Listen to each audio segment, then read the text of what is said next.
Inutile financièrement, vraiment? J'ai fixé les papiers de divorce sur mon bureau, mes mains tremblaient d'un mélange de colère et d'incrédulité. Les mots jaillissaient de la déclaration de Daniel comme une gifle. L'épouse a démontré une incompétence financière constante et une incapacité à contribuer significativement à notre mariage.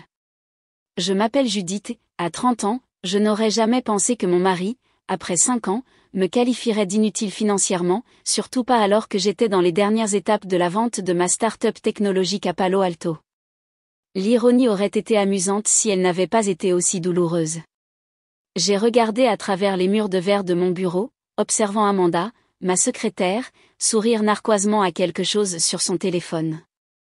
Elle avait agi de façon étrange ces derniers temps, prenant des déjeuners plus longs, passant des appels téléphoniques mystérieux et montrant un intérêt étrange pour les discussions d'acquisition de notre entreprise. Maintenant, en voyant son sac à main de créateur et ses nouvelles chaussures, les pièces du puzzle commençaient à s'emboîter. La notification qui est apparue sur mon ordinateur portable m'a ramené à la réalité, un autre email de notre équipe d'acquisition. L'accord était presque finalisé, 800 000 $ pour ma société de logiciels spécialisée dans l'analyse de marché basée sur l'IA. J'avais gardé les négociations secrètes, non par souci de secret, mais parce que j'avais appris au début de ma carrière que le succès parle plus fort que les annonces. Daniel, avec ses antécédents dans l'immobilier, avait toujours rejeté mon travail comme un « jeu d'enfant avec des ordinateurs ». Il n'avait jamais compris ce que je construisais, honnêtement, il ne l'avait jamais essayé. Ton petit projet, l'appelait il, même lorsque nous gagnions des clients et une reconnaissance dans l'industrie technologique. Judith. La voix d'Amanda interrompit mes pensées alors qu'elle entr'ouvrait la porte de mon bureau. Daniel a appelé.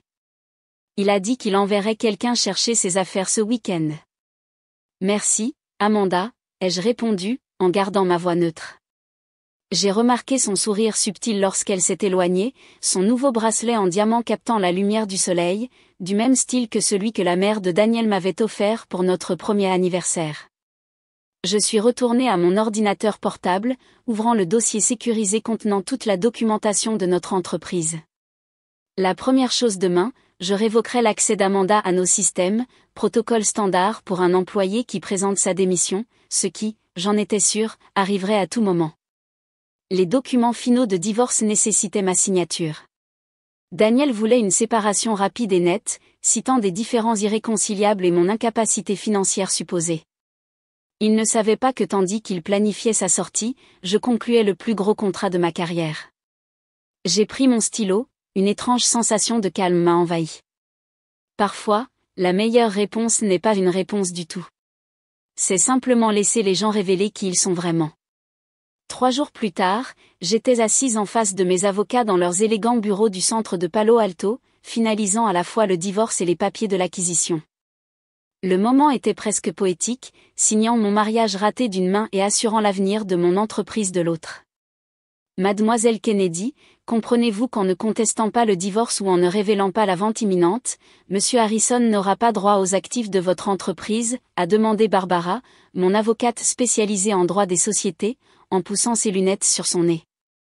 J'ai hoché la tête, me souvenant de la nuit d'il y a 6 mois, lorsque j'ai soupçonné pour la première fois que quelque chose n'allait pas.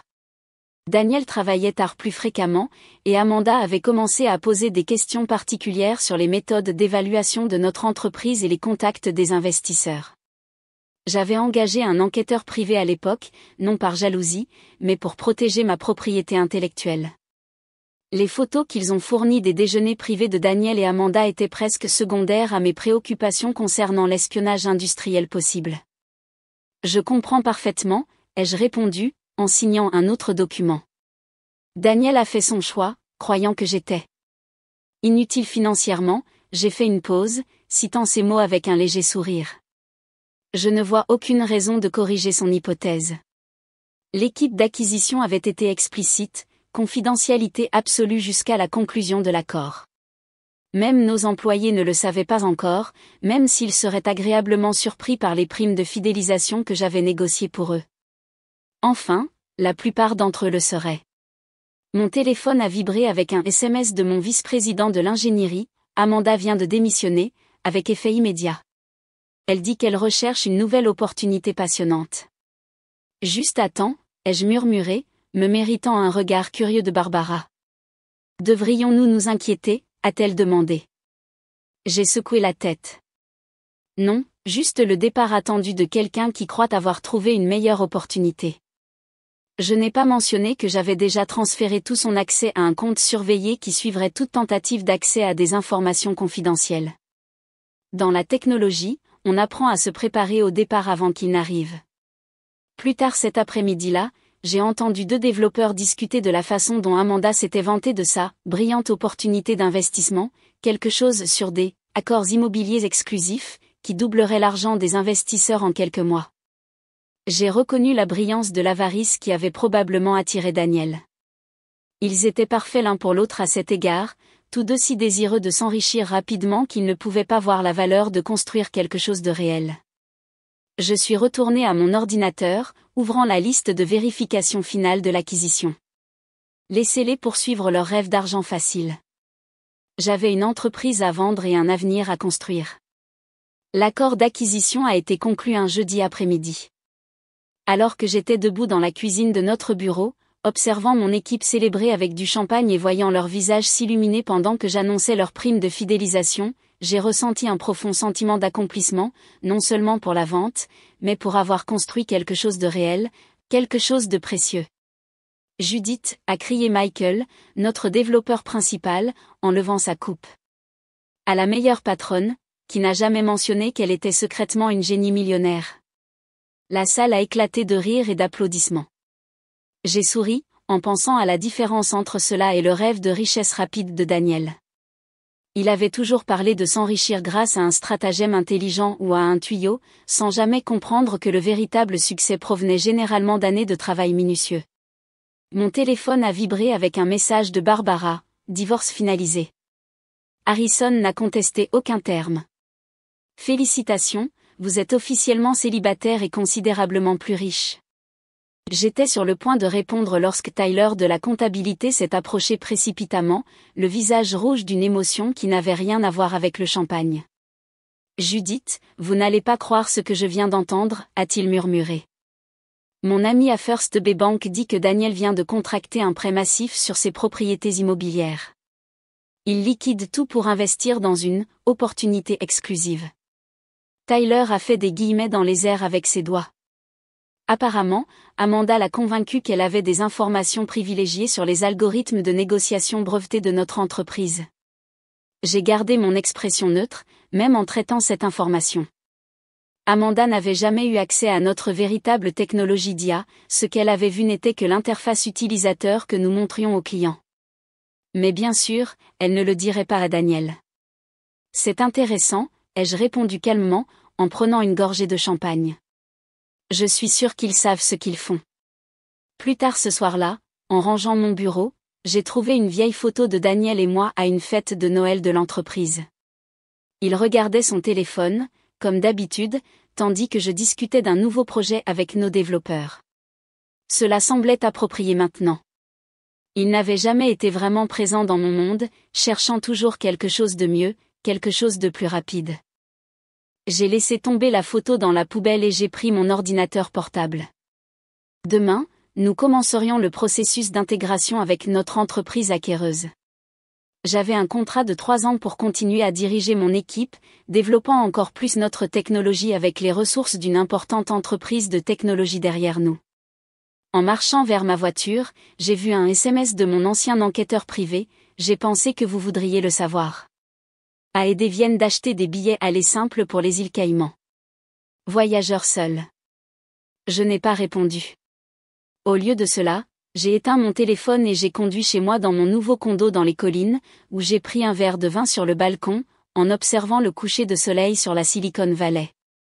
Parfois, le succès ne consiste pas à se venger, il s'agit de continuer et de laisser les autres faire face aux conséquences de leurs propres décisions.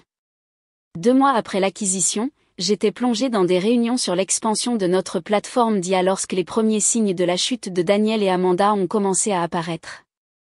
Je vérifiais les plans d'intégration avec notre nouvelle société mère lorsque Lisa, mon ancienne assistante comptable, a appelé. « Avez-vous vu les nouvelles ?» a-t-elle demandé sans préambule. Le bureau d'immobilier de Daniel K. Harrison vient d'annoncer sa fermeture. Il y a une foule d'investisseurs en colère devant son immeuble. J'ai ouvert les nouvelles économiques locales sur mon ordinateur portable. Effectivement, voici le bureau de Daniel, avec un groupe de personnes tenant des pancartes sur la fraude et exigeant le remboursement de leur argent. J'ai reconnu plusieurs visages, d'autres agents immobiliers qui avaient travaillé avec lui au fil des ans. Apparemment, tous ont investi dans une sorte de « fonds d'investissement exclusif ». Lisa a poursuivi, quelque chose sur des « algorithmes de négociation brevetés » et des « rendements garantis ». Cela vous dit quelque chose ? J'ai mis mon téléphone en sourdine et j'ai respiré profondément. Bien sûr, Amanda avait utilisé son poste de secrétaire pour ajouter de la crédibilité à son stratagème. Elle les avait probablement convaincus que travailler pour une start-up technologique lui donnait une connaissance interne du logiciel de négociation révolutionnaire. Merci de me le faire savoir, ai-je finalement dit, mais je me rends en fait à une réunion sur notre expansion sur les marchés asiatiques.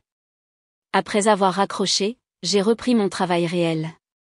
Notre technologie d'IA s'est avérée encore plus précieuse que prévu, et nous avons déjà dépassé nos prévisions du premier trimestre.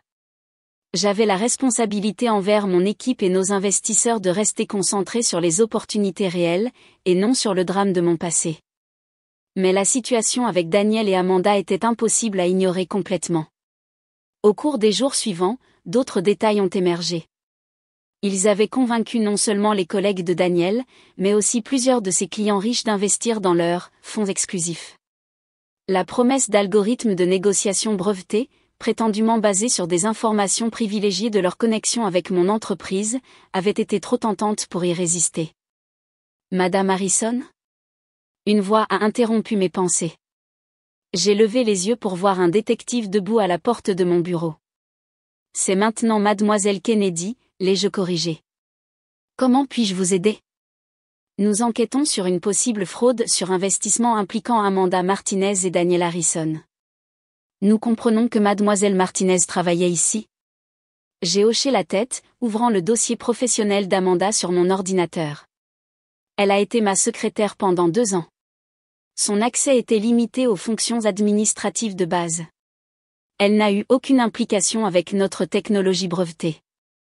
Le détective a pris des notes pendant que j'expliquais le rôle et les responsabilités d'Amanda. Et quand a-t-elle démissionné ? Il y a environ 2 mois, juste avant la fin de mon divorce. Je lui ai remis une copie de sa lettre de démission. Tout a été documenté via les ressources humaines. Savez-vous qu'elle et M. Harrison ont disparu avec environ 3,2 millions de dollars de fonds d'investisseurs ? J'ai gardé mon expression neutre.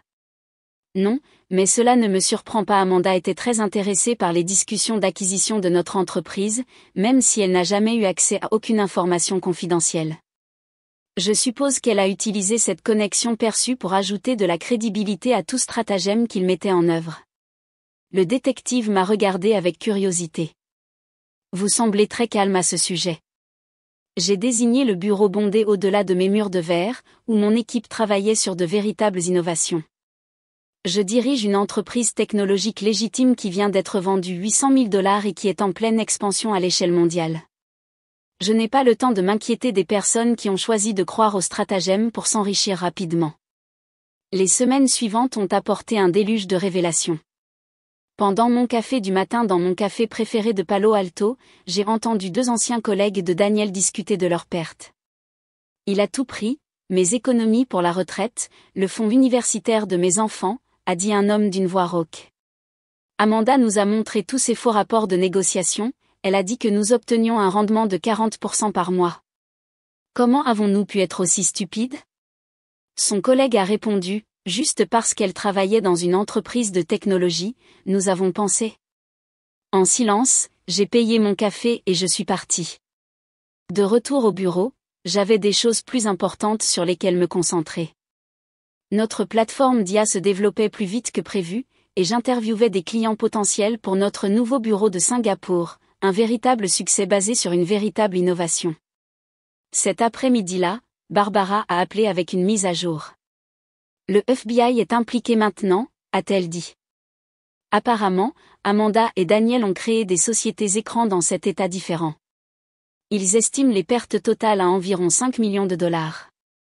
Avez-vous des nouvelles d'eux ? Ai-je demandé, plus par curiosité que par inquiétude. Le compte des îles Caïmans a été vidé 2 jours après leur arrivée. Ils ont été vus pour la dernière fois embarquant sur un yacht, mais la surveillance les a perdus de vue après cela. Barbara a fait une pause. Les enquêteurs veulent savoir si vous seriez prête à faire une déclaration sur le rôle d'Amanda dans votre entreprise. J'ai réfléchi à cela. Envoyez-leur nos dossiers des ressources humaines et ma déclaration précédente. Amanda était une secrétaire qui n'avait pas accès à notre technologie. Tout ce qu'elle a déclaré était faux, tout simplement. Ils ont également trouvé des emails intéressants, a ajouté Barbara. Apparemment, Daniel se vantait auprès des investisseurs qu'il quittait sa femme, inutile financièrement, juste avant de s'enrichir grâce à ce stratagème d'investissement. Le timing est ironique. J'ai souri légèrement, me souvenant de ces mots sur les papiers de divorce. Le karma a souvent un meilleur timing que nous, Barbara. Maintenant, je dois me préparer à ma présentation devant le conseil d'administration. Nous cherchons à nous étendre aux applications médicales de l'IA. Plus tard ce jour-là, j'ai fait le tour de notre bureau, observant mon équipe au travail. L'acquisition nous avait permis d'embaucher plus de développeurs, et notre technologie évoluait de manière que je n'avais fait que rêver auparavant. Sur un écran, j'ai vu notre IA analyser les résultats du traitement du cancer, sur un autre, elle prédisait les schémas de changement climatique. Mon téléphone a vibré avec une alerte d'actualité. Magnifique immobilier local et ancien employé de la technologie recherché dans une escroquerie d'investissement de plusieurs millions de dollars. L'article comprenait des photos de Daniel et Amanda, habillés avec chic et professionnalisme, promettant des rendements incroyables basés sur des algorithmes de négociation d'IA brevetés. Michael, notre développeur principal, a regardé mon téléphone. Il est difficile de croire qu'ils ont pensé qu'ils pouvaient falsifier notre technologie, a-t-il dit. Nous avons passé des années à développer ces algorithmes. Les gens croient ce qu'ils veulent croire, ai-je répondu, en laissant mon téléphone de côté, surtout lorsqu'ils cherchent de l'argent facile. En parlant d'argent, a souri Michael, le prototype d'IA médical vient de passer sa première série de tests. Les sociétés de capital risque appellent déjà. J'ai souri, en reportant mon attention sur l'avenir plutôt que sur le passé. Alors que Daniel et Amanda vendaient des mensonges, nous avions construit quelque chose de réel, une technologie qui pourrait réellement changer des vies. Concentrons-nous dessus, ai-je dit. Nous avons beaucoup de travail à faire. 6 mois après notre intégration d'acquisition, je présentais nos progrès en matière d'IA médicale lors d'une importante conférence technologique à San Francisco lorsque l'histoire a finalement éclaté complètement. Le Wall Street Journal avait publié un long article sur l'escroquerie de Daniel et Amanda, avec des détails que même moi je ne connaissais pas. Pendant une pause entre les séances, j'ai parcouru l'article sur ma tablette. Apparemment, ils avaient commencé à planifier leur stratagème au moment où nos discussions d'acquisition avaient commencé. Amanda avait utilisé son poste de secrétaire pour créer de faux documents, combinant des fragments de notre véritable technologie d'IA avec des résultats commerciaux totalement inventés. Mademoiselle Kennedy. Une journaliste de Tech Weekly s'est approchée de moi alors que je quittais la scène. Avez-vous des commentaires sur le scandale d'investissement Harrison Martinez, étant donné votre connexion? Ma connexion se limite à diriger l'entreprise technologique légitime qu'ils ont tenté d'imiter, ai-je interrompu courtoisement mais fermement. Nos plateformes d'IA aident les hôpitaux à prédire les résultats des patients et aident les scientifiques du climat. C'est de cela dont je suis là pour parler. De retour dans ma chambre d'hôtel, j'ai reçu un email de l'unité de lutte contre la criminalité financière du FBI. Ils avaient trouvé des preuves que Daniel avait tenté d'accéder aux serveurs de mon entreprise à plusieurs reprises après que j'ai révoqué les identifiants d'Amanda, tentant de voler de véritables algorithmes commerciaux pour couvrir ses traces. Vos mesures de sécurité ont empêché toute violation, a écrit l'agent, mais nous aimerions l'aide de votre équipe pour suivre son empreinte digitale via plusieurs échanges de crypto-monnaies. J'ai transféré la demande à notre équipe de sécurité. Nous aiderions les forces de l'ordre, bien sûr, mais j'avais des affaires plus urgentes à régler. Notre IA médicale venait de recevoir l'approbation accélérée pour les essais hospitaliers, et plusieurs des principaux fournisseurs de soins de santé étaient désireux de s'associer avec nous. Mon téléphone s'est allumé avec un SMS de Barbara. J'ai pensé que vous devriez le savoir, ils ont trouvé Daniel. La sécurité de l'aéroport de Buenos Aires l'a appréhendé en essayant d'utiliser un faux passeport. Il n'y a aucune trace d'Amanda ni de l'argent. J'étais en train de répondre lorsque mon vice-président des opérations a frappé à ma porte. Je suis désolé de vous interrompre, mais l'équipe de Singapour vient de faire une percée avec l'algorithme de modélisation climatique. Ils sont prêts pour la démonstration quand vous le serez. Programmez l'appel, ai-je dit, en rangeant mon téléphone. Le passé pouvait attendre, l'avenir ne le pouvait pas. Les gros titres du lendemain ont raconté le reste de l'histoire. Apparemment, Amanda avait disparu avec presque tout l'argent, laissant Daniel faire face aux conséquences seul. Sa tentative désespérée de fuite avait échoué, et il était maintenant confronté à l'extradition et à de multiples accusations fédérales. Lors de mon discours de clôture à la conférence, j'ai parlé de l'importance de l'innovation éthique et de la création de valeurs véritables. Sans mentionner Daniel ni Amanda, j'ai abordé la leçon plus large. La véritable innovation ne consiste pas en des gains rapides ou des promesses alléchantes, ai-je dit à l'auditoire comble. Il s'agit de résoudre de vrais problèmes et de créer une valeur réelle. Le succès ne se mesure pas à l'argent rapide, il se mesure aux vies améliorées et aux problèmes résolus. L'ironie ne s'est pas perdue pour personne lorsque notre plateforme d'IA médicale a reçu le prix de l'innovation de l'année le jour même où Daniel a été extradé pour faire face à des accusations. Alors qu'il avait poursuivi des promesses creuses et de faux algorithmes, nous avions construit quelque chose de révolutionnaire. Ce soir-là, j'ai reçu une autre mise à jour du FBI. Ils avaient gelé plusieurs comptes extraterritoriaux, mais la majeure partie de l'argent des investisseurs avait disparu. Amanda restait en fuite, vivant probablement quelque part avec des millions de fonds volés. J'ai fermé mon ordinateur portable et j'ai reporté mon attention sur nos dernières propositions de projet. Son histoire était en train de se terminer, mais la nôtre était encore en train de s'écrire. 1 an plus tard, j'étais assise dans la salle d'audience en observant la condamnation de Daniel. Il semblait plus âgé que ses 35 ans, son ancienne confiance remplacée par la défaite.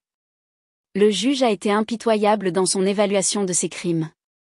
Monsieur Harrison, vous avez plaidé coupable à de multiples chefs d'accusation de fraude électronique, de fraude sur investissement et de complot, a-t-il déclaré.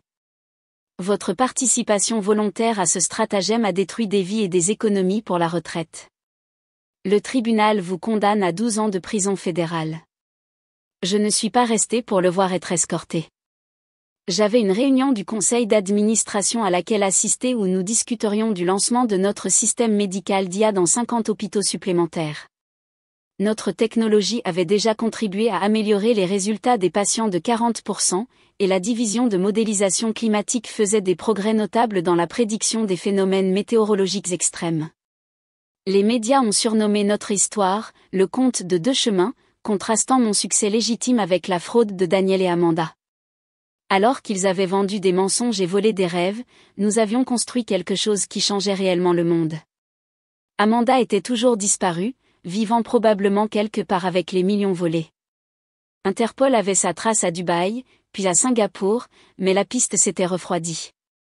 Le désespoir de Daniel de la retrouver n'avait fait que souligner l'intégralité de sa trahison.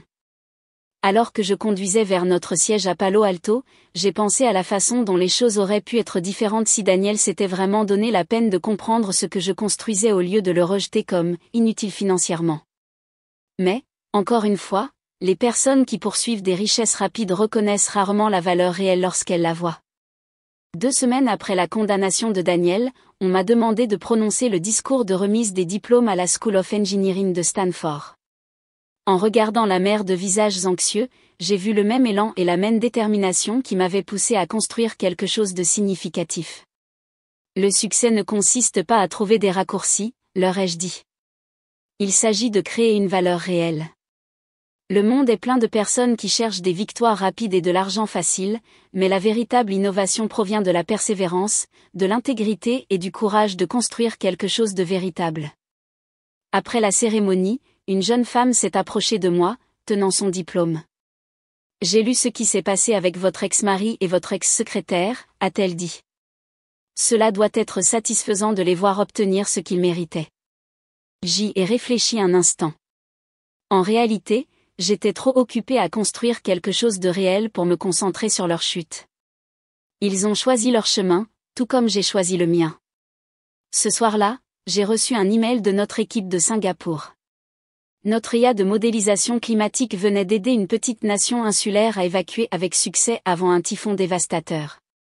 Des milliers de vies avaient été sauvées. Pendant ce temps, une autre alerte est apparue. Les autorités fédérales venaient de confisquer le dernier des actifs cachés de Daniel, 42 000 $ dans un compte oublié. Alors que je me promenais dans notre bureau, qui occupe maintenant 3 étages et emploie plus de 200 personnes, j'ai ressenti un profond sentiment de satisfaction. L'entreprise que Daniel avait rejetée comme mon petit projet était maintenant évaluée à plus de 100 millions de $, et plus important encore, elle faisait une différence réelle dans le monde. Parfois, la meilleure vengeance n'est pas la vengeance du tout. C'est la simple satisfaction de construire quelque chose de significatif tandis que d'autres poursuivent des ombres.